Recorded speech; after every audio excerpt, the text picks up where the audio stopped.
Assalamualaikum guys, selamat datang kembali di channel Mas Laba. Nah, kita bahas dengan serius nih guys ya, karena video ini dianggap oleh pengikutnya Dr. Tifa itu dengan video yang maksudnya durasi pendek namun berkualitas di mata mereka. Sebenarnya pidato atau orasi apa sih yang disampaikan oleh Dr. Tifa dalam video ini? Saya jadi penasaran, apa isinya, berbobot atau enggak gitu.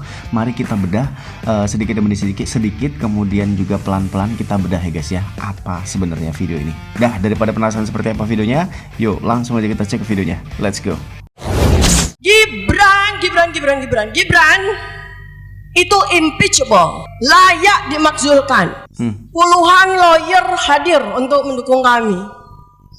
Tapi tiba waktunya pada saat kami menjadi tersangka, ruangan ini terisi cuma setengahnya. Loh. Ya. Kok malah membuat pernyataan bahwasannya malah memalukan diri sendiri gitu ya. Harusnya jangan diungkap begitu sih Bu Dokter ya. Kalau memang Anda jadi tersangka harusnya nih kata-katanya, lawyer tetap mendukung kami. Jadi kan orang yang menonton mendengarkan orasi Anda jadi makin percaya gitu. Kalau Anda bilang kami jadi tersangka, sebagian setengahnya itu malah hilang. Waduh, ini menandakan kalau Anda gagal gitu kan. Salah nih statementnya. Ya Bu Dokter, lanjut dulu Bu Dokter ya. Ya. Jadi sebetulnya ya seperti itulah sebuah perjuangan. Saya ini prediktor. Ilmu saya adalah ilmu tentang memprediksi. Ini guys, ini saya nggak setuju nih. Nggak setuju gimana ya? Maksudnya prediktor yang Anda anggap ahli gitu maksudnya. Anda seorang prediktor atau yang memprediksi sesuatu yang Anda anggap itu adalah sebuah keahlian gitu. Ini saya nggak setuju ya, karena satu, kalau namanya prediktor itu bisa aja larinya ke arah dukun. Waduh, ini yang serem nih kan ya. Anggaplah itu nggak ke dukun. Tapi kalau Anda anggap ini ahli, gimana dengan prediksi Anda yang mengatakan bahwasanya Anies Baswedan itu akan menjadi Sekjen PBB? Nggak terbukti sampai sekarang gitu loh. Jadi apa dong? Itu bukan keahlian, tebak-tebakan. Jadi Anda mau mengatakan bahwasanya prediksi Anda selalu benar gitu, ya kan? Ya kalau udah mengorasikan bahwasanya prediksi Anda benar, tapi faktanya rekam jejaknya dari Anda memprediksi Anies menjadi Sekjen PBB waktu itu aja nggak bener gitu loh. Lanjut Bu Dokter. Ada aja nih. Setelah saya menjadi saksi, kemudian saya menjadi terlapor, kami kemudian sekarang menjadi tersangka, ya. Jadi itu adalah sesuatu yang sudah predictable.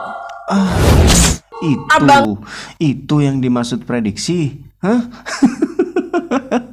Kalau itu mah sebuah fakta Bu Dokter ya kan. Kalau Anda sudah menjadi terlapor, Anda tadinya saksi, kemudian terlapor, dan sekarang jadi tersangka. Dan itu kan urutan yang benar ya kan. Itu bukan sebuah prediksi keahlian Bu Dokter. Sama halnya kalau Anda memprediksi kalau anak sekolah itu bangun pagi, kemudian mandi, sarapan, dan berangkat sekolah. Itu kan suatu urutan kejadian yang hampir pasti gitu ya. Jadi tanpa sebuah keahlian kita bisa memprediksikan itu gitu loh. Ya kan, anak sekolah itu kalau pagi itu mandi, kemudian makan, sarapan pagi ya kan, habis itu berangkat sekolah gitu dari hari Senin sampai Sabtu. Prediksinya hampir benar. Iya benar. Rata-rata bahkan 99,9% anak-anak melakukan hal itu di pagi hari, kecuali nggak sekolah gitu kan ya. Makanya 99,9% itu pasti benar, dan itu nggak membutuhkan keahlian Bu Dokter. Ada aja nih. Lanjut kalau gitu. Bangda Abraham Samad, sayang beliau belum hadir ya sampai dengan siang hari ini. Beliau mengatakan begini, Dr. Tifa, situasi hukum di Indonesia itu 90% bobrok. Berani sekali. 90% bermain uang. 90% hancur. Wow. Ini statement bahaya banget gak sih gitu kan ya? Mengatakan bahwasanya hukum Indonesia itu bobrok, semuanya hampir ya. Oke deh, 90% yang tadi dibilang ya. Itu main uang. Waduh, 90% itu hancur. Itu gimana perasaan pemimpin di atas gitu loh. Setelah Anda mengungkapkan hal seperti ini, berarti kan pemimpin di atas tuh Anda anggap gagal, Bu Dokter, ya kan? Janganlah seperti ini gitu kan ya. Dan juga kasihan juga oleh pihak-pihak yang Anda sebut tadi itu hukum-hukum, entah itu pihak dari kepolisian, entah itu pihak dari pengadilan, ya kan? Semuanya itu Anda anggap bobrok gitu. Dan itu memicu atau memantik api yang Anda bakalan nantinya diserang oleh pihak-pihak tertentu tadi. Statement seperti ini bahaya loh Bu Dokter, ya kan? Hati-hatilah dengan orasi. Lanjut kalau gitu. Ini adalah tanda-tanda langit. Buset. Ini tanda-tanda adalah langit. tanda-tanda alam. Yang kami lawan siapa? Mantan penguasa yang ternyata masih berkuasa, memiliki 11.000 triliun uang. Wah. Itu yang kami lawan. Ini ntar dulu. Ini ini parah maksud saya. Ini parah ini guys. Kenapa? Ya kan gini. Oke, ada statement yang benar dikatakan. Yang kami lawan adalah mantan pemimpin, mantan orang yang berkuasa dan sekarang masih berkuasa. Wah, ini satu nih. Bahasa yang kayak gini itu kayak framing ya, kalau saya bilang ya, orang yang menyudutkan sesuatu hal tapi belum tentu kebenarannya. Dia bilang orang yang berkuasa, oke deh masih berkuasa karena Mas Gibran masih jadi wakil presiden gitu kan ya, dan ini pasti akan mempengaruhi bapaknya gitu karena bapaknya dulu mantan orang penguasa. Oke lah, benar, hampir benar lah kita sebut, katakanlah benar. Kemudian dia adalah orang yang masih punya uangnya 11 triliun. Nah ini nih, yang ini yang saya nggak setuju. Emang dia tahu kekayaannya Pak Jokowi? Emang dia tahu Pak Jokowi punya uang segitu? Nah kan, ini kalau sampai beritanya nggak bener, ya kan, poin ketiga ini bisa jadi fitnah loh guys. Nah, makanya hati-hati banget dengan statement. Kalau bahas yang dia sebut dia masih berkuasa sampai sekarang ini, itu masih ada bukti yang bisa dia sampaikan. Oke lah, kita masih oke. Tapi dia masih punya uang simpanan 11 triliun. Dari mana dia tahu? Data dari mana ini gitu loh. Apakah cuman katanya, konon kabarnya? Ini bisa jadi fitnah. Dan dia pasti nggak akan bisa menjelaskannya. Jangan sampai ini diucapkan ya, nggak baik ya. Jangan ditiru ya guys ya.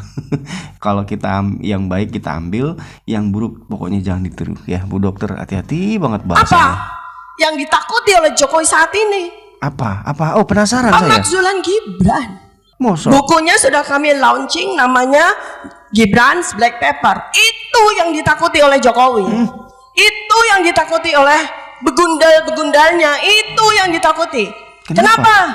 Karena dengan Gibran's Black Pepper, Gibran itu impeachable, layak dimakzulkan. Oh, menurutnya Pak Jokowi itu bakalan takutnya cuma dalam satu hal aja. Takutnya kalau seandainya Gibran dimaksulkan. Emang takut kenapa sih? Oh, takut mungkin gini kali ya, pemikirannya Bu Dokter ini, Gibran itu kalau dimaksulkan dia nggak punya kuasa lagi nih Pak Jokowi, ya kan? Dia nggak punya celah lagi untuk mengatur-ngatur dan memiliki kekuasaan nantinya gitu. Wah, framing lagi nih jatuhnya. Sesuatu yang nggak benar kabarnya, baru prediksi pribadi, tolonglah disimpan dulu gitu loh. Jadi jangan langsung kayak diungkapin, ini loh kebenarannya, ini loh kepastiannya, dia takut cuman ini loh. Nah ini framing jatuhnya ke fitnah gitu loh. Orang yang awam yang mungkin nggak kenal Pak Jokowi, nggak kenal Mas Gibran, pasti akan berpikir yang negatif dari orasi-orasi Bu Dokter ini gitu loh. Nah nanti kalau seandainya Ibu sampai dilaporkan, kemudian kesandung hukum, itu kan membahayakan Ibu juga, ya enggak? Dokter Tifa, ayo dong, dengar dong, ya kan, statement orasinya yang baik-baik aja, ya kan? Kalau memang yang mau seperti itu, ayo di meja hijau, jangan minta SP3. Pihak Anda kan dari Roy Suryo minta SP3 dan Anda juga menyetujui bahwasanya ini semua harus dihentikan gitu kan ya, jangan sampai dilanjutin lagi. Penasaran tuh rakyat Indonesia, takut apa sih sebenarnya kalau dilanjutin? Padahal Anda dan teman-teman itu kepingin ini semuanya maju sampai selesai. Saat udah dipenuhi kemauan mereka semua ini guys ya, dari pihak Pak Jokowi, mereka malah minta mundur, semuanya harus dihentikan. Opo iki sebenarnya, permainan apa lagi ini ya? Oke deh, mungkin cukup sekian video kali ini guys. Tulis komentar kalian. Terima kasih banyak buat kalian yang sudah menyimak. Jangan lupa like dan subscribe. Watch a step closer. Don't go anywhere. Stay with me. Jangan lupa berkarya hari ini. Bye.